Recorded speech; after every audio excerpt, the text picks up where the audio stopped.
Right now, I want to talk about termites. And so, some countries, termites aren't such a big thing, but here in Queensland and in Australia, we have a lot of environments that they just love. Okay, so obviously termites live outdoors, but homes, timber, that's part of what they love to live in.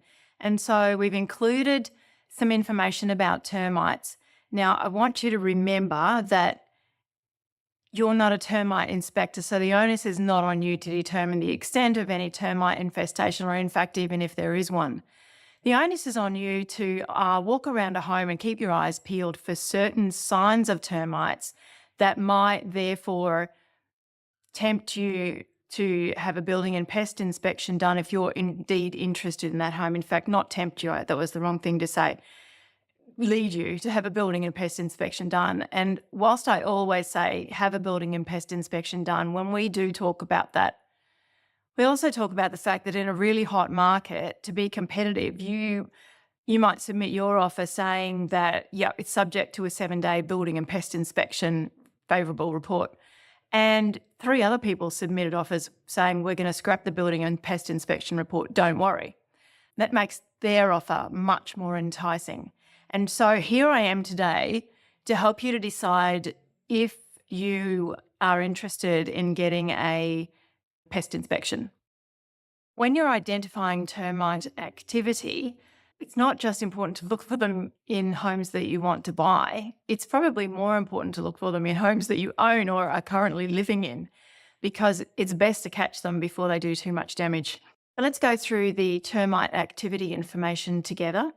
And so you can see here, whilst I'm not advising you to forego a pest inspection before you buy a home, I do want you to be able to spot the activity yourself if there are termites. And of course, there are times where you can't do that, and we'll explain that in a minute. But the difficulty is that nowadays, when we're making an offer on a home, it's quite possible that the seller is receiving multiple offers for that home. And a savvy buyer will submit an offer knowing that there are multiple offers, and they will say, we will forego and waiver the building and pest inspection. And they're quite within their rights to do that. It does mean that if they buy the home, that they've got no idea what it's like underneath the surface. They might have an idea because the seller might have shared with them previous building and pest inspection reports. They might have an idea because they've walked through the place with a builder friend, but they don't know 100%, do they? So it's tricky, because should you decide to be one of those competitive buyers and put forward an offer and waiver your right to a building and pest inspection, then I would highly encourage you to at least be able to observe with your own eyes whether or not you can see some termite activity in that home. Definitely. So, entry points. Wood to ground contact. Termites often enter homes through wooden structures that make contact with the soil. So therefore, when we build homes in Australia, we don't have timber from the home touching or coming in contact with the soil. In fact, there's a distance that it has to be from the soil. And because that allows them direct access to move easily between the ground and the wood components of the house. Cracks and gaps. They can also enter through small cracks in the foundation, gaps around pipes, and openings in walls. So these entry points provide a pathway for the termites to access the interior and the walls of the home. The most common types of termites in Queensland and Australia are subterranean termites, which build their nests underground, and they prefer to infest basements and crawl spaces.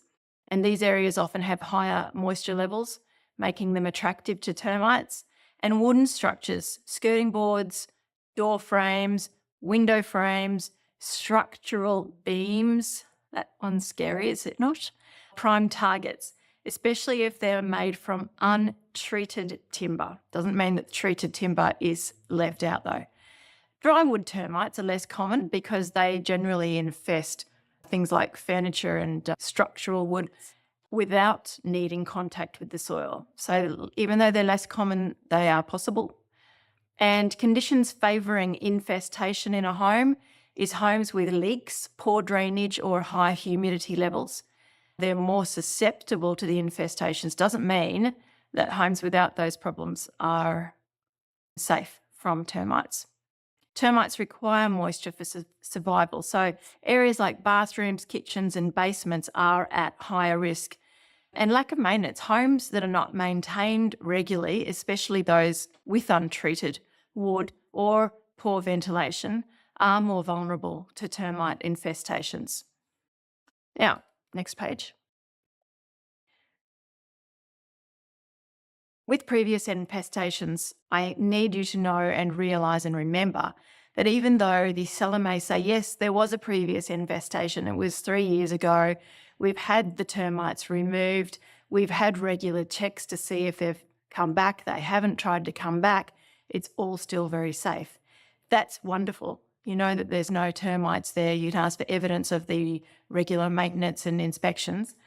You do need to know what damage was done by those termites, because if there was damage done, what's the extent of it? Have you got photographs, and was it rectified?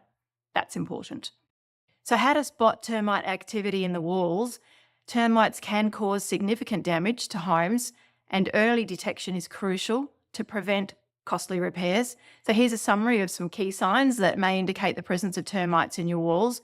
Hollowed wood. So if there is, say, a post and you tap on it and it sounds unusual for a solid wood post, that would be a trigger that would make you wonder about what's going on with that.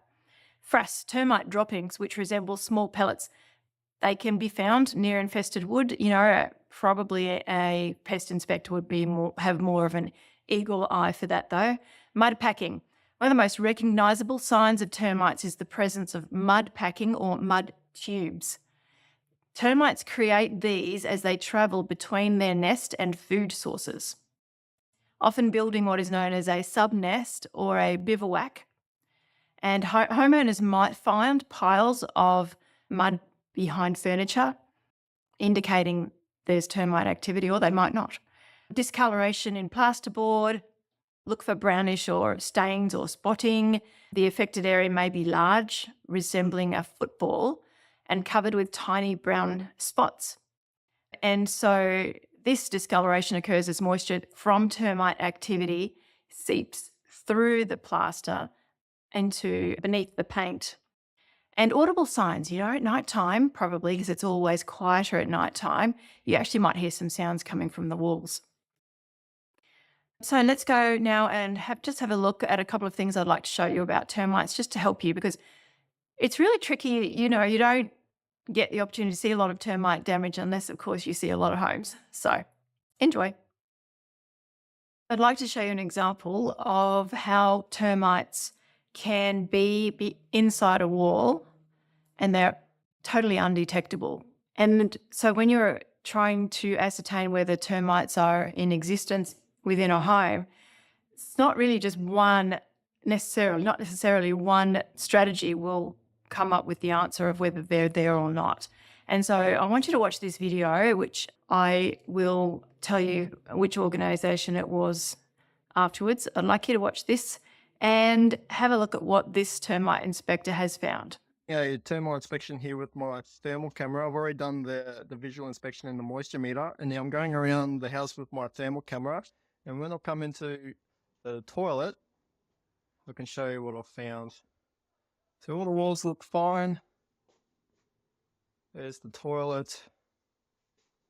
And now you can see that glowing there is just lots and lots of termites inside the wall, or we call it a bivouac. And as you can see, absolutely nothing there, but with the thermal camera it stands out quite a fair bit.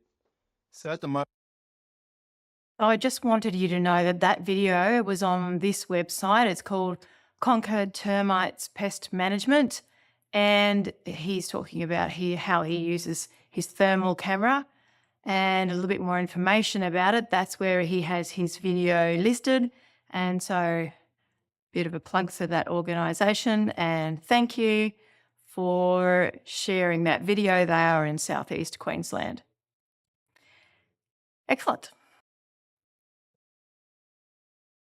I'd like to plug another organisation here. PestX has some information on their website. And here, for example, they've got a question. We've just bought a house recently and we're concerned about termites. And so they've answered that question. They've got a lot of information there, but what I love is they've actually got photographs for you to look at. And so here you can see some discoloration in the plasterboard, which they were referring to, and you can see some signs of bubbling paint that we've been talking about. So loving the photographs that you can find to educate yourself, photographs and videos, by having a look at termite inspectors' websites. There's one more here, and this here is one of those mud tubes, which is what they use to travel to and from food sources. They like to be underground. Here's more photographs of termite activity. And this is a website called johnsonpestcontrol.com. And they're actually in the United States, so we're not the only ones with termite issues, are we? Their termites may look different from ours, but they have got the same problems. Excellent. Looking for termites in an open home, it might be tempting for you to touch areas where you think, oh, that might be termite activity, and push in with your thumb or peel away paint or pick something to see what happens if you do. I would say the best, safest way is just touch, maybe just to see what's going on, and maybe knock. Don't do anything more than that. And this is why, because you don't want to create a scene at an open inspection. You don't want to damage the home, good grief. And you don't want to highlight defects in front of or to other buyers, because that is one sure way to really alienate you from the sales agent and therefore from the seller, should you wish to purchase that home. And now you're trying to be nice and negotiate with them. So bear that in mind.